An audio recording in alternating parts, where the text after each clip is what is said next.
श्री शिवाय नमस्तुभ्यम। जय माता रानी। दोस्तों, आपके अपने चैनल धर्म साधना में आपका बहुत बहुत स्वागत है। भगवान भोलेनाथ और माता पार्वती की कृपा सदैव आप और आपके समस्त परिवार पर बनी रहे। श्री सनत कुमार जी ने श्री सदाशिव से कहा, हे देव, मैंने सब सुखों को देने वाले महात्म्य को सुना, अब श्रावण महीने के सोमवार व्रत की कथा भी सुनाइए। भगवान श्री सदाशिव ने सनत कुमार जी से कहा, हे सनत कुमार, रवि मेरी आंख है और उनका महात्म्य भी हर्ष का कारण है। क्या मैं पार्वती सहित इस सोम नामक महात्म्य का वर्णन कर पाऊंगा? जो कुछ मैं इस सोम महात्म्य के संबंध में आपसे कह सकूंगा कहूंगा। सोम नाम चंद्रमा का नाम है। सोम ब्राह्मणों के राजा हैं। यज्ञ साधन सोमलता का नाम है। और अब तुम ध्यान देकर इन नामों के कारण को सुनो। यह सोमवार मेरा स्वरूप है, इसलिए इसको सोम नाम से पुकारा जाता है। यह संपूर्ण राज्य को प्रदान करने वाला होने के कारण अत्यंत उत्तम है।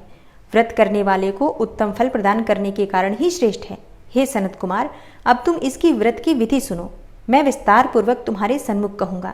12 महीनों के सभी सोमवार व्रत करना उत्तम है। यदि कोई 12 महीनों के व्रत ना कर सके तो श्रावण मास के 4 या 5 सोमवारों को व्रत करे। इस मास में केवल एक सोमवार का व्रत करने से 1 वर्ष के सभी व्रतों का फल का भागी हो जाता है। प्राणी को चाहिए कि श्रावण शुक्ल पक्ष के प्रथम सोमवार को प्रातःकाल सोम व्रत का संकल्प करें। यदि श्रावण मास में 5 सोमवार हो तो 5 ही सोमवार को प्रातःकाल सोम व्रत का संकल्प करें और शाम को सदाशिव भगवान का अर्चन करें। सायंकाल में भगवान सदाशिव का षोडशोपचार विधि से पूजन करें। फिर एकाग्र मन से भगवान श्री सदाशिव की कथा को सुने। मैं इस सोमवार व्रत की विधि को तुमसे कहता हूँ, तुम ध्यानपूर्वक सुनो। श्रावण के महीने में पहले सोमवार को इस उत्तम व्रत को ग्रहण करना चाहिए। स्नान आदि करके हर प्रकार से शुद्ध होकर श्वेत वस्त्र धारण करने चाहिए। काम, क्रोध, अहंकार, द्वेष, चुगलखोरी आदि का त्याग करना चाहिए। मालती, मल्लिका आदि श्वेत पुष्पों तथा नाना पुष्पों से तथा अभिष्ट उपचारों से मूल मंत्र ओम नमः शिवाय या त्रयंबकम मंत्र से अर्चन करना चाहिए और हाथ जोड़कर कहना चाहिए, सर्वभयनाशन महादेव का मैं ध्यान करता हूँ। उग्र उग्रनाथ भव शशिमौली का ध्यान करता हूँ। इसी प्रकार देवेश का मनोहर उपचारों से अर्चन करना चाहिए। अपने धन के अनुसार इस व्रत को जो करता है उसके पुण्य फल को सुनो। सोमवार के दिन पार्वती के सहित भगवान सदाशिव का जो अर्चन करते हैं वह प्राणी पुनरावृत्ति रहित दुर्लभ लोक प्राप्त करते हैं। इस मास में नक्त व्रत के पुण्य को संक्षेप में कहूँगा। देव तथा दानवों से 7 जन्म के अभेद्य जो पाप हैं वह सब नक्त भोजन से नष्ट हो जाते हैं। इसमें संशय की रत्ती भर भी गुंजाइश नहीं है। इस उत्तम व्रत को उपवास द्वारा करना चाहिए। इस व्रत के करने से पुत्र की इच्छा वाले को पुत्र की प्राप्ति होती है तथा धन की इच्छा वाले को धन की प्राप्ति हो जाती है और वह इस लोक में सभी भोगों को भोग कर अंत में उत्तम विमान द्वारा रुद्रलोक को जाता है और वहां जाकर भी पूजनीय हो जाता है। इस संसार को असार जानकर, मन, धन और जीवन को चलायमान जानकर प्रयत्न से व्रतोद्यापन करना चाहिए। धन का लोभ या मोह त्याग कर अपनी शक्ति के अनुसार भगवान श्री सदाशिव और श्री पार्वती जी की वृषभ पर स्थित सोने की प्रतिमा बनवानी चाहिए। सुंदर लिंगतो भद्र मंडल बनाकर उस पर घट स्थापन करना चाहिए। घड़े के मुख पर तांबे अथवा कांसे के पात्र को रखकर उसके ऊपर पार्वती सहित भगवान श्री सदाशिव की प्रतिमा को विराजमान करना चाहिए। श्रुति, स्मृति तथा पौराणिक मंत्रों द्वारा भगवान श्री सदाशिव और माता पार्वती का अर्चन करना चाहिए। पुष्प का मंडल बनाकर उसके ऊपर एक रमणीय चंदोवा बांध देना चाहिए। रात को गीत तथा वाद्यों द्वारा जागरण करना चाहिए। अपने गृहसूत्र विधान द्वारा बुद्धिमान व्यक्ति को अग्नि का स्थापन करना चाहिए। सर्वभवनाशन आदि 11 नामों द्वारा हवन करना चाहिए। पलाश की लकड़ियों से 108 आहुतियां देनी चाहिए। घी, तिल तथा बिल्वपत्र का षडक्षर मंत्र से हवन करना चाहिए और आचार्य का पूजन करके अर्चन करके आचार्य को गोदान में देनी चाहिए।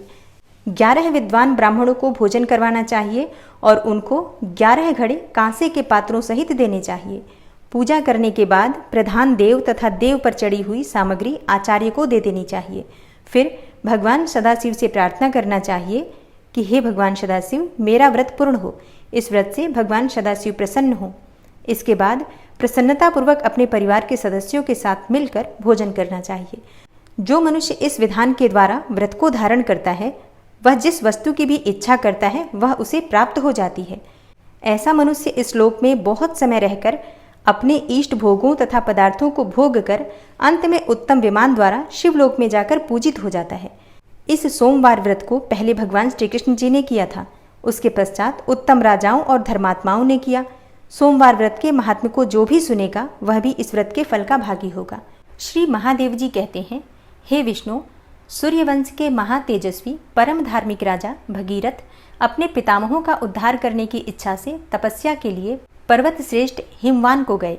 हे हरे, ब्राह्मण की शापाग्नि से दग्ध होकर बड़ी भारी दुर्गति में पड़े हुए जीवों को गंगा के सिवा दूसरा कौन स्वर्गलोक में पहुंचा सकता है, क्योंकि वह शुद्ध, विद्या स्वरूपा, इच्छा, ज्ञान एवं क्रिया रूप तीनों शक्तियों वाली दयामयी, आनंद अमृत रूपा तथा शुद्ध धर्म स्वरूपिणी है। जगद्धात्री परब्रह्म स्वरूपिणी गंगा को मैं अखिल विश्व की रक्षा के लिए लीला पूर्वक अपने मस्तक पर धारण करता हूँ। हे विष्णु, जो गंगा जी का सेवन करता है उसने सब तीर्थों में स्नान कर लिया, सब यज्ञों की दीक्षा ले ली और संपूर्ण व्रतों का अनुष्ठान पूरा कर लिया। कलयुग में कलुषित चित्त वाले, पराये धन का लोभ रखने वाले तथा विधिहीन कर्म करने वाले मनुष्यों के लिए गंगा जी के बिना दूसरी कोई गति नहीं। जो दूर रहकर भी गंगा जी के महात्म्य को जानता है और भगवान गोविंद में भक्ति रखता है, वह अयोग्य हो तो भी गंगा उस पर प्रसन्न होती है। अज्ञान, राग और लोभ आदि से मोहित चित्त वाले पुरुषों की धर्म और गंगा में विशेष श्रद्धा नहीं होती। गंगा के गर्भ में मेरा तेज स्वरूप अग्नि है, वह मेरे वीर्य से सुरक्षित है। अतएव गंगा सब दोषों का नाश करने वाली और संपूर्ण पापों को जलाने वाली है। जैसे वज्र का मारा हुआ पर्वत सैकड़ों टुकड़ों में बिखर जाता है, उसी प्रकार पापों का समूह गंगा के स्मरण मात्र से शतधा नष्ट हो जाता है। जो चलते चलते, खड़े होते, जप और ध्यान करते, खाते पीते, जागते सोते तथा बात करते समय भी सदा गंगा जी का स्मरण करता रहता है, वह संसार बंधन से मुक्त हो जाता है। जो पितरों के उद्देश्य से भक्ति पूर्वक गुड़, घी और तिल के साथ मधुयुक्त खीर गंगा में डालते हैं, उसके पितर 100 वर्ष तक तृप्त बने रहते हैं और वे संतुष्ट होकर अपनी संतानों को नाना प्रकार की मनोवांछित वस्तुएं प्रदान करते हैं। जैसे बिना इच्छा के भी स्पर्श करने पर आग जला ही देती है, उसी प्रकार अनिच्छा से भी अपने जल में स्नान करने पर गंगा मनुष्य के पापों को भस्म कर देती है। जो गंगा स्नान के लिए उद्यत होकर चलता है और मार्ग में ही मर जाता है, वह भी निस्संदेह गंगा स्नान का फल पाता है। जो लोग खोटी बुद्धि वाले, दुराचारी, कोरा तर्क करने वाले और अधिक संदेह रखने वाले मोहित मनुष्य हैं, वो गंगा को अन्य साधारण नदियों के समान ही देखते हैं। जैसे क्रोध से तप का, काम से बुद्धि का, अन्याय से लक्ष्मी का, अभिमान से विद्या का तथा पाखंड, कुटिलता और छल कपट से धर्म का नाश होता है, उसी प्रकार गंगा जी के दर्शन मात्र से सब पाप नष्ट हो जाते हैं। जैसे मंत्रों में ओमकार, धर्मों में अहिंसा और कमनीय वस्तुओं में लक्ष्मी श्रेष्ठ है तथा जिस प्रकार विद्याओं में आत्मविद्या, स्त्रियों में गौरी देवी उत्तम है, उसी प्रकार संपूर्ण तीर्थों में गंगा तीर्थ विशेष माना गया है। हे हरे, जो परम बुद्धिमान मनुष्य तुम में और मुझ में भेदभाव नहीं करता, वही शिव भक्त जानने योग्य है। अनेक रूप वाले पितर सदा यह गाथा गाते हैं कि क्या हमारे कुल में भी कोई गंगा नहाने वाला होगा, जो विधि और श्रद्धा के साथ गंगा स्नान करके देवताओं तथा ऋषियों का भली भांति तर्पण करके दीनों, अनाथों और दुखियों को तृप्त करते हुए हमारे लिए जलांजलि देगा। हमारे कुल में कोई ऐसा पुरुष उत्पन्न हो जो भगवान शिव और विष्णु में समान दृष्टि रखते हुए उनके लिए मंदिर बनवावे और भक्तिपूर्वक उस मंदिर में झाड़ू देने आदि का कार्य करे। जो गंगा का सेवन करता है वही मुनि है और वही पंडित है। वह धर्म, अर्थ और काम, मोक्ष चारों पुरुषार्थों की सिद्धि करके कृतार्थ जानने योग्य है। हे विष्णु, गंगा स्नान करने के लिए तिथि, नक्षत्र और पूर्व आदि दिशा का विचार नहीं करना चाहिए, क्योंकि गंगा में स्नान करने मात्र से समस्त संचित पाप का नाश हो जाता है। जो प्रतिदिन आदर से गंगा जी का महात्म्य सुनते हैं, उन्हें गंगा स्नान का फल प्राप्त होता है। जो पितरों के उद्देश्य से गंगा जल के द्वारा शिवलिंग का स्नान कराते हैं, उनके पितर यदि बड़े भारी नरक में भी पड़े हों तो भी तृप्त हो जाते हैं। जो एक बार भी तांबे के पात्र में रखे हुए अष्ट द्रव्य युक्त गंगा जल से भगवान सूर्य को अर्घ्य देते हैं, वे अपने सभी पितरों के साथ सूर्यलोक में जाकर प्रतिष्ठित होते हैं। जल, दूध, कुश का अग्रभाग, घी, मधु, गाय का दही, लाल कनेर तथा लाल चंदन, इन 8 अंगों से युक्त अष्टांग अर्घ्य बताया गया है, जो सूर्यदेव की अधिक संतुष्टि करने वाला होता है। चंद्रमा और सूर्य के ग्रहण में, व्यतिपात योग में, विषुव योग में तथा दोनों अयनों में मकर और कर्क की संक्रांति के दिन किया हुआ गंगा स्नान लाख गुना पुण्यफल देने वाला होता है। यदि सोमवार को चंद्र ग्रहण तथा रविवार को सूर्य ग्रहण हो तो वह चूड़ामणि नामक पर्व कहलाता है। उसमें किया हुआ गंगा स्नान असंख्य पुण्यदायक होता है। ज्येष्ठ मास के शुक्ल पक्ष में हस्त नक्षत्र युक्त दशमी तिथि को स्त्री हो या पुरुष भक्ति भाव से गंगा जी के तट पर रात्रि में जागरण करें और 10 प्रकार के 10-10 सुगंधित पुष्प, फल, नैवेद्य, 10 दीप और दशांग धूप के द्वारा बुद्धिमान पुरुष श्रद्धा और भक्ति के साथ 10 बार गंगा जी की पूजा करें। गंगा जी के जल में घृत सहित तिलों की 10 अंजलि डालें। फिर गुड़ और सत्तू के 10 पिंड बनाकर उन्हें भी गंगा जी में डालें। यह सब कार्य मंत्र द्वारा होना चाहिए। मंत्र इस प्रकार है: ओम नमः शिवाय नारायण्यै दशहरायै गंगायै स्वाहा। यह 20 अक्षर का मंत्र है। गंगा जी के लिए पूजा, दान, जप, होम सब इसी मंत्र से करने योग्य है। इस प्रकार मंत्रोच्चारण के साथ धूप दीप आदि समर्पण करते हुए पूजा करके मुझ शिव का, तुम विष्णु का, ब्रह्मा का, सूर्य का, हिमवान पर्वत का और राजा भगीरथ का भली भांति पूजन करें। 10 ब्राह्मणों को आदर पूर्वक 10 सेर तिल दे। इस प्रकार विधान से पूजा संपन्न करके दिन भर उपवास करने वाला पुरुष निम्नांकित 10 पापों से मुक्त हो जाता है। और वो 10 प्रकार के पाप होते हैं: बिना दी हुई वस्तु को लेना, निषिद्ध हिंसा, पर स्त्री गमन, ये 3 प्रकार का दैहिक पाप माना गया है। कठोर वचन मुंह से निकालना, झूठ बोलना, सब और चुगली करना और अंट संट बातें बकना, ये वाणी से होने वाले 4 प्रकार के महापाप हैं। दूसरे के धन को लेने का विचार करना, मन से दूसरों का बुरा सोचना और असत्य वस्तुओं में आग्रह रखना, ये 3 प्रकार के मानसिक पाप कहे गए हैं। पूर्वोक्त प्रकार से दान, पूजा और व्रत करने वाला पुरुष 10 जन्मों में उपार्जित इन 10 प्रकार के पापों से निसंदेह छूट जाता है। तदनंतर गंगा जी के सम्मुख श्रद्धा पूर्वक इस स्तोत्र को पढ़ें: ओम शिव स्वरूपा श्री गंगा जी को नमस्कार है। कल्याणदायिनी गंगा को नमस्कार है।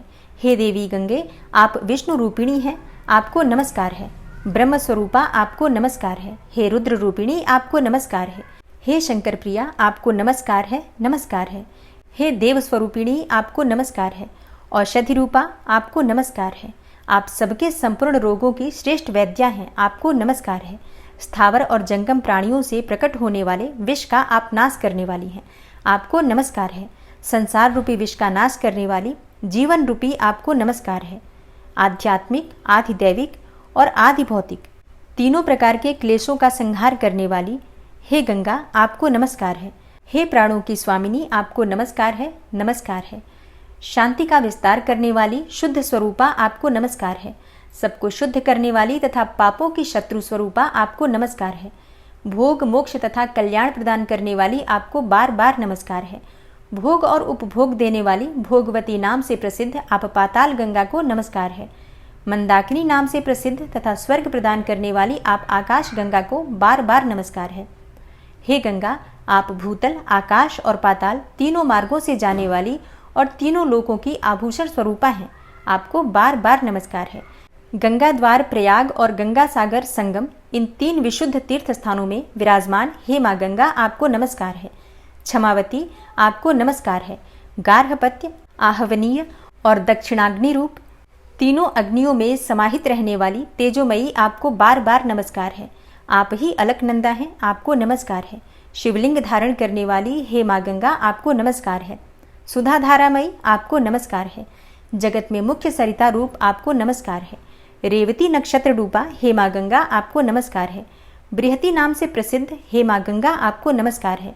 लोगों को धारण करने वाली माँ गंगा आपको बार बार नमस्कार है। संपूर्ण विश्व के लिए मित्र रूपा आपको नमस्कार है। सबको समृद्धि देकर आनंदित करने वाली आपको बारंबार नमस्कार है। आप पृथ्वी रूपा आपको नमस्कार है। आपका जल कल्याणमय है और आप उत्तम धर्म स्वरूपा हैं, आपको नमस्कार है, नमस्कार है। बड़े छोटे सैकड़ों प्राणियों से सेवित हे माँ गंगा आपको बारंबार नमस्कार है। सबको तारने वाली माँ गंगा आपको नमस्कार है, नमस्कार है। संसार बंधन का उच्छेद करने वाली अद्वैत रूपा हे माँ गंगा आपको नमस्कार है। आप परम शांत, सर्वश्रेष्ठ तथा मनोवांछित वर देने वाली हैं, आपको बारंबार नमस्कार है। आप प्रलय काल में उग्र रूपा हैं, अन्य समय में सदा सुख का भोग कराने वाली हैं तथा उत्तम जीवन प्रदान करने वाली हैं, आपको नमस्कार है। आप ब्रह्मनिष्ठ, ब्रह्म ज्ञान देने वाली तथा पापों का नाश करने वाली हैं, आपको बारंबार नमस्कार है। प्रणत जनों की पीड़ा का नाश करने वाली जगन्माता आपको नमस्कार है। आप समस्त विपत्तियों की शत्रुभूता, तथा सबके लिए मंगल स्वरूपा हैं। आपके लिए बार बार नमस्कार है। शरणागतों, दीनों तथा पीड़ितों की रक्षा में संलग्न रहने वाली और सबकी पीड़ा दूर करने वाली हे देवी नारायणी, आपको नमस्कार है। आप पाप, ताप तथा अविद्या रूपी मल से निर्लिप्त, दुर्गम दुख का नाश करने वाली तथा दक्ष हैं। आपको बारंबार नमस्कार है। आप पर और अपर सबसे परे हैं। हे मोक्षदायिनी गंगे, आपको नमस्कार है। हे माँ गंगे, आप मेरे आगे हो।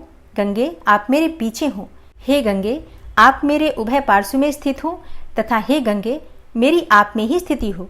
आकाशगामिनी कल्याणमयी गंगे, आदि मध्य और अंत में सर्वत्र आप ही हैं। हे गंगे, आप ही मूल प्रकृति हैं, आप ही परम पुरुष हैं तथा आप ही परमात्मा शिव हैं। हे शिवे, आपको नमस्कार है। जो श्रद्धा पूर्वक इस स्तोत्र को पढ़ता और सुनता है, वह मन, वाणी और शरीर द्वारा होने वाले पूर्वोक्त 10 प्रकार के पापों से मुक्त हो जाता है। यह स्तोत्र जिसके घर में लिख कर रखा हुआ हो, उसे कभी अग्नि, चोर और सर्प आदि का भय नहीं होता। ज्येष्ठ मास के शुक्ल पक्ष में हस्त नक्षत्र सहित 10वीं तिथि का यदि बुधवार से योग हो, तो उस दिन गंगा जी के जल में खड़ा होकर जो मनुष्य 10 बार इस स्तोत्र का पाठ कर लेता है, वह दरिद्र हो या असमर्थ हो, वह भी उसी फल को प्राप्त होता है जो पूर्वोक्त विधि से यत्न पूर्वक गंगा जी की पूजा करने पर उपलब्ध होने वाला बताया गया है। हे विष्णु, जैसे मैं हूँ वैसे तुम हो, जैसे तुम हो वैसी ही उमा देवी हैं, और जैसी उमा देवी है वैसी ही गंगा है। इन चारों रूपों में कोई भेद नहीं है। गंगा जी की महिमा का वर्णन करते हुए भगवान शिव कहते हैं, जो तीनों लोकों में प्रवाहित करने वाली गंगा जी के तट पर जाकर एक बार भी पिंड दान करता है, वह तिल मिश्रित जल के द्वारा अपने पितरों का भवसागर से उद्धार कर देता है। संपूर्ण देवता और पितर गंगा जी में सदा वर्तमान रहते हैं, इसलिए वहां उनका आवाहन और विसर्जन नहीं होता।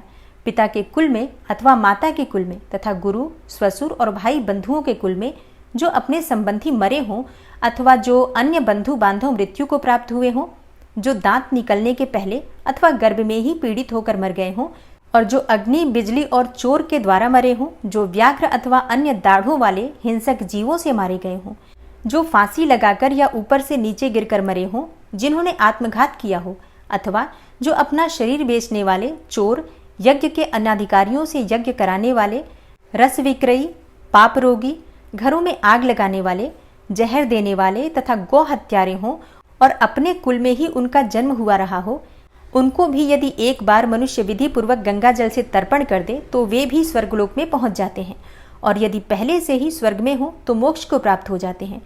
तीनों लोकों में जो कोई भी मनोवांछित फल देने वाले हैं, वे सब काशी में उत्तरवाहिनी गंगा का सेवन करते हैं। केवल गंगा भी मुक्ति देने में समर्थ है, ऐसा निर्णय हो चुका है, किंतु अविमुक्त क्षेत्र में मेरे निवास स्थान के गौरव से वे विशेष रूप से मुक्तिदायिनी होती हैं। पापों से चंचल चित्त वाले तथा संसार रूपी रोग से ग्रस्त रहने वाले मंद बुद्धि मनुष्यों के लिए गंगा जी ही श्रेष्ठ हैं। जो गंगा जी के तट पर टूटे फूटे घाटों का संस्कार करते हैं अथवा वहां के गिरे पड़े देव मंदिरों का जीर्णोद्धार करते हैं, वे मेरे लोक में चिरकाल तक अक्षय सुख भोगते हैं। मनुष्यों की हड्डी जब तक गंगा जी के जल में स्थित रहती है, उतने 1000 वर्षों तक वे स्वर्गलोक में प्रतिष्ठित रहते हैं।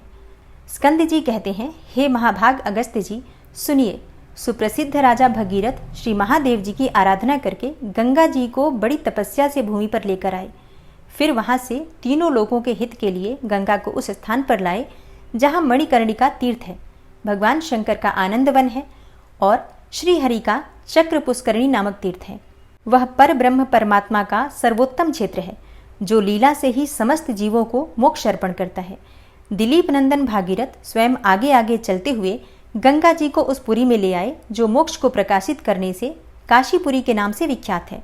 उस महाक्षेत्र को भगवान शंकर ने कभी नहीं छोड़ा है, इसलिए वह अविमुक्त कहलाता है। हे मुने, काशी का महत्व पहले से ही अधिक था, फिर गंगा जी के जल के समागम से जो उसकी महिमा बढ़ी, उसके विषय में क्या ही कहना। वहां का चक्र पुष्करणी तीर्थ पहले से ही कल्याण का निकेतन था, फिर भगवान शंकर के मणिमय कर्णभूषण के गिरने से वह और भी श्रेष्ठ हो गया। भगवान शिव के निवास स्थान पर अविमुक्त क्षेत्र अथवा आनंद कानन में पहले से ही मुक्ति सिद्ध है। फिर गंगा जी का संपर्क होने से उस तीर्थ की महिमा में और भी उत्कर्ष आ गया। जब से मणिकर्णिका में गंगा जी आकर मिल गई, तब से वह क्षेत्र देवताओं के लिए भी दुर्लभ हो गया। काशी में निवास करने वाला तथा वहीं मृत्यु को प्राप्त हुआ पुरुष मुक्त हो जाता है। वेदांत द्वारा जानने योग्य पर ब्रह्म परमात्मा के निधिध्यासन, सांख्य और योग के बिना ही काशी में मरा हुआ पुरुष मुक्त हो जाता है। काल के काशी में शरीर का परित्याग करके मरा हुआ पुरुष तारक मंत्र का उपदेश पाकर अमर हो जाता है। काशी में शरीर का त्याग करना ही दान है, वही तपस्या है और वही मोक्ष का सुख देने वाला योग है। देवताओं ने वहां पापियों की खोटी बुद्धि का खंडन करने वाली महान असी, खड्ग रूपा असी, दुष्टों के प्रवेश का अवधूनन अर्थात नाश करने वाली धुनी अर्थात नदी तथा विंध्य निवारण करने वाली वर्णा अर्थात नदी का निर्माण किया है।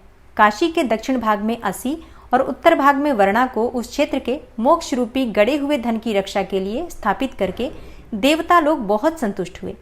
तत्पश्चात स्वयं भगवान शंकर ने काशी के पश्चिम क्षेत्र की रक्षा के लिए देहली विनायक को नियुक्त किया। इस विषय में एक प्राचीन इतिहास में आपको बतलाता हूँ, आप ध्यानपूर्वक सुनिए। दक्षिण समुद्र के तट पर सेतुबंध तीर्थ के समीप कोई धनंजय नाम वाला वैश्य रहता था। वह अपनी माता का बड़ा भक्त था। पुण्य के मार्ग से ही वह धन पैदा करता और उससे याचकों को संतुष्ट करता था। धनंजय यशोदानंदन श्री कृष्ण का उपासक था। वह समस्त सद्गुणों का भंडार था, तो भी गुणियों की मंडली में अपने गुणी स्वरूप को छिपाए रखने की पूरी चेष्टा करता था। यद्यपि व्यापार से ही उसकी जीविका चलती थी, तो भी वह सत्यप्रिय था। ब्राह्मण आदि उच्च वर्णों के लोग उसके गुणों का बखान करते थे। इस प्रकार उत्तम वृत्ति और बर्ताव से रहते हुए वैश्य की माता, जो वृद्धावस्था में अत्यंत आतुर तथा रोगग्रस्त हो रही थी, मृत्यु को प्राप्त हो गई। पूर्व काल में जब वह जवान थी तो उसने अपने पति को धोखा देकर पर पुरुष समागम किया था। जो स्त्री 4 दिनों की जवानी पाकर मोहवश अपने स्वामी को धोखा देती है, वह अक्षय नरक में पड़ती है। स्त्रियों के सतीत्व का नाश होने से उसका धर्मपारायण पति भी बड़े दुख से प्राप्त किए हुए स्वर्गलोक से गिर जाता है। इसलिए स्त्री को शील की रक्षा करनी चाहिए। खोटी बुद्धि वाली व्याभिचारिणी स्त्री एक कल्प तक नरक के विष्टा कुंड में पड़ी रहती है। इसके बाद गांव में सूकरी होती है। इसलिए स्त्री को उचित है कि वह पुण्य के एकमात्र साधन अपने शरीर को विशेष यत्न करके सुख तुल्य प्रतीत होने वाले पर पुरुष के दुखद स्पर्श से बचावे। सती नारी ने अपने स्वामी के अधीन किए हुए इसी शरीर के द्वारा आदेश देकर क्या उगते हुए सूर्य को नहीं रोक दिया था? अत्रि मुनि की पत्नी पतिव्रता अनुसुईया ने पति भक्ति के ही प्रभाव से क्या ब्रह्मा, विष्णु और शिव को अपने गर्भ में नहीं धारण किया था? नारी अपने पातिव्रत्य के प्रभाव से इस लोक में महान सुयश, वैकुंठ धाम में अक्षय निवास तथा भगवती लक्ष्मी जी की सखी का पद प्राप्त कर लेती है। धनंजय की माता अपने पति और सनातन धर्म का परित्याग करके दुराचार का आश्रय लेकर स्वेच्छाचारिणी हो गई थी। इसलिए मृत्यु के बाद वह नरक में गई। उसका पुत्र धनंजय पूर्व जन्म की तपस्या का उदय होने से किसी शिव योगी का साथ पाकर धर्माचरण में तत्पर हुआ। वह माता का भक्त तो था ही, उसकी हड्डियां लेकर उन्हें पंचगव्य और पंचामृत से स्नान कराया और यक्ष कर्दम का लेप करके फूलों से उनका पूजन किया। तत्पश्चात उन्हें नैन सुख वस्त्र से लपेटकर ऊपर से रेशमी वस्त्र लपेटा। फिर चिकने सूती वस्त्र से आवृत करके मजीठ अर्थात गेरुआ के रंग में रंगे हुए गेरुए वस्त्र द्वारा उस पोटली को आच्छादित किया। तदनंतर नेपाली कंबल से ढककर उस पर शुद्ध मिट्टी का लेप कर दिया। तत्पश्चात उसे तांबे के संपुट में रखकर वह गंगा जी के मार्ग पर प्रस्थित हुआ। धनंजय नीच जाति का स्पर्श न करके पवित्रता पूर्वक रहता था और वेदी या पवित्र भूमि पर ही सोता था। इस प्रकार उस गठरी को लाता हुआ वह रास्ते में ज्वर से ग्रस्त हो गया। तब उसने उचित मजदूरी देकर कोई कहार निश्चित किया और किसी तरह काशीपुरी में आ पहुंचा। वहां वह कहार को रक्षा करने के लिए बिठाकर कुछ खाने पीने की वस्तु लेने को बाजार में गया। कहार अवसर पाकर उस भार में से तांबे का संपुट लेकर अपने घर की ओर चल दिया। धनंजय ने विश्राम स्थान पर लौटकर देखा तो सब सामग्रियों में से वह तांबे का संपुट नहीं दिखाई दिया। तब वह हाय हाय करता हुआ उसे ढूंढने को चला और धीरे धीरे उस कहार के घर जा पहुंचा। इधर वह कहार भी किसी वन में पहुंचकर जब तांबे के संपुट में देखता है तब उसे हड्डियां दिखाई देती हैं। यह देख उन्हें वहीं छोड़कर वह उदास भाव से घर को लौट आया। इसके बाद धनंजय उस कहार के घर पहुंचा और उसकी स्त्री से पूछने लगा, सच बताओ तुम्हारा पति कहाँ गया है? उसने मेरी माताजी की हड्डियां ले ली हैं, उन्हें दिला दो। हड्डियों को शीघ्र दिखाओ, मैं तुम्हें अधिक धन दूंगा। तब उसकी स्त्री ने पति से सब बातें कही। कहार लज्जा से मस्तक झुकाए सब वृतांत बताकर धनंजय को अपने साथ वन में ले गया, परंतु दैव योग से वह उस स्थान को भूल गया और दिशा भूल जाने के कारण वन में इधर उधर भटकने लगा। एक वन से दूसरे वन में घूमते घूमते वह थक गया और धनंजय को वहीं छोड़कर अपने घर लौट आया। 2-3 दिन वहां घूम घाम कर धनंजय भी काशीपुरी में लौट आया। उसका मुख बहुत उदास हो गया था। धनंजय गया और प्रयाग तीर्थ का सेवन करके पुनः अपने देश को लौट आया। हे अगस्त्य जी, भगवान विश्वनाथ की आज्ञा के बिना उस स्त्री की हड्डियां काशी में प्रवेश पाकर भी तत्काल बाहर हो गईं। इसी प्रकार किसी पुण्य से काशी में पहुंचकर भी पापी मनुष्य उस क्षेत्र का फल नहीं पाता है, वह तत्काल वहां से बाहर हो जाता है। अतः भगवान विश्वनाथ की आज्ञा ही काशी में रहने का कारण होती है। हे महामुने, अशी और वर्णा ये 2 नदियां उस क्षेत्र की रक्षा के लिए नियुक्त की गई हैं, इसलिए वह पुरी वाराणसी के नाम से प्रसिद्ध हुई। काशीपुरी कहती है, अरे जीव, तू बहुतेरे श्रेष्ठ तीर्थों में गोता लगा चुका, किंतु अब तक तुझे कभी शांति नहीं मिली। अब यहाँ मृत्यु को प्राप्त होकर तू मेरे बल से अमृतत्व धारण करके शिव रूप हो जा। आहा, क्या जीव को गर्भावास का कष्ट भूल गया? यमराज के दूतों के हाथ से बांधा जाना और पीड़ित होना क्या याद नहीं रहा? क्या कारण है कि भगवान शंकर की कृपा से मिलने योग्य काशीपुरी को पाकर भी मूर्ख मनुष्य हाथ में आई हुई मुक्ति को त्याग कर अन्यत्र चला जाता है? हे अगस्त्य जी, अविमुक्त क्षेत्र को भगवान रुद्र का निवास स्थान बताया गया है। यहाँ के सभी जीव रुद्र स्वरूप हैं, इसलिए काशी में रहने वाले चारों वर्णों तथा वर्णेत्तर मनुष्यों का भी ईश्वर बुद्धि से श्रद्धापूर्वक सत्कार करके मनुष्य भगवान शिव की पूजा के फल का भागी हो जाता है। प्रलय काल में पृथ्वी जल में विलीन हो जाती है, जल अग्नि के मुख रूपी भयानक कंदरा में समा जाता है, अग्नि वायु में और वायु आकाश में लीन हो जाती है, आकाश अहंकार में लय को प्राप्त हो जाता है। 16 विकारों के साथ अहंकार भी समष्टि बुद्धि नामक महतत्व में लीन रहता है। फिर महतत्व भी प्रकृति के भीतर विलीन हो जाता है। वह त्रिगुणमयी प्रकृति उस निर्गुण पुरुष का आलिंगन करके स्थित होती है। वह परम पुरुष ही देह और गेह का स्वामी तथा सबको जीवन देने वाला है। यह प्राकृत प्रलय कहलाता है। इसमें ब्रह्मा, विष्णु और शिव बने रहते हैं। काल स्वरूप परमात्मा उस प्रकृतिस्थ पुरुष को लीलापूर्वक अपने से अभिन्न कर लेते हैं। वे परम पुरुष परमेश्वर ही महाविष्णु कहलाते हैं। उन्हीं को महादेव कहते हैं। वे ही आदि, मध्य और अंत से रहित शिव हैं। वे ही लक्ष्मीपति तथा वे ही पार्वतीपति हैं। प्रलय काल में भगवान शंकर काशीपुरी को अपने त्रिशूल के अग्रभाग पर रखकर स्वयं इसकी रक्षा करते हैं। अतः काशी कली और काल से वर्जित है। इसी को वाराणसी, रुद्रावास, महाश्मशान तथा आनंदवन कहा गया है। हे अगस्त्य जी, देवाधिदेव भगवान शंकर जी ने माता पार्वती जी के आगे जो कुछ भी कहा था उसे ज्यों का त्यों मैंने सुना और वह सब तुमसे कहा। जो मनुष्य महापातकों का नाश करने वाले इस पुण्यमय प्रसंग को पढ़ता और सुनता है वह शिवलोक में प्रतिष्ठित होता है, इसमें कोई संशय नहीं है। ओम नमः शिवाय। प्रेम से बोलिए काशीपुरी की जय। आज की कथा का यहीं पर समापन करती हूँ और मिलती हूँ आपसे कल की कथा में।